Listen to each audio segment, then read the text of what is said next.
Okay, let's do this problem here. This one says a youth soccer association raised $7,588 through fundraising projects. After expenses of $838 were paid, the balance of the money was divided evenly among the 18 teams. How much did each team receive? Okay, let's think our way through this to begin with.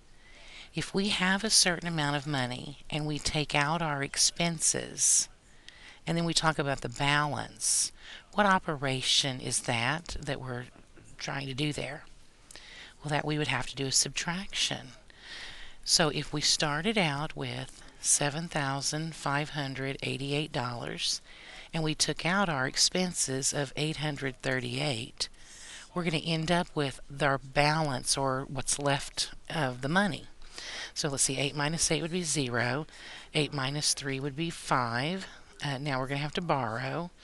So 15 minus 8 would be 7. And then 6 minus nothing is 6. So it looks like after expenses we now have $6,750.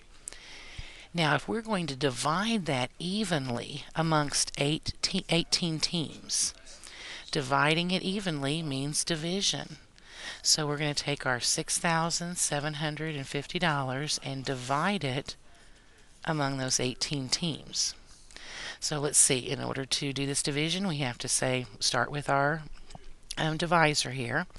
How many times will 18 go into 6? Well, it won't. What about 67? Well, it will. Remember, I always like to start with 5 because I don't know the multiples of 18 off the top of my head. 5 times 8 would be 40, and 5 times 1 would be 5, plus 4 would be 9, so that's too much. What about 18 times 4? Well, let's see, 4 times 8 would be 32, 4, that would be 72, that's still too much. What about 18 times 3? So let's see, that'd be 24, and then 3 and 1, that'd be 5, so 54. So 18 times 3 is as close as we can get. 3 times 18 would be 54. And then we'll subtract. 7 minus 4 would be 3. 6 minus 5 would be 1. And then we would drop our next term and begin again. Well, we knew that 18 times 5 was 90, but we might be able to get closer than that. Let's try 18 times 6. So that would be 48. 6 times 1 would be 6, plus 4 would be 10. We might be able to get closer than this. Let's try 18 times 7. 8 times 7 would be 56. 7 times 1 would be 7, plus 5 would be 12. So that's 126. That's probably as close as we're going to get. So whenever I put my 7 here and I multiply diagonally, that's 126 that we're subtracting.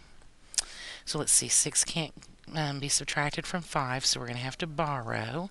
15 minus 6 would be 9. And then we drop our next term and begin again. So 18 will go into 90. Oh, we know that one. That one is 5 times. We've already done that. 5 times 18 is 90. When we do the subtraction, we have 0 remainder. So this is divided evenly. This tells us that we're going to end up, each of those 18 teams is going to end up with $375.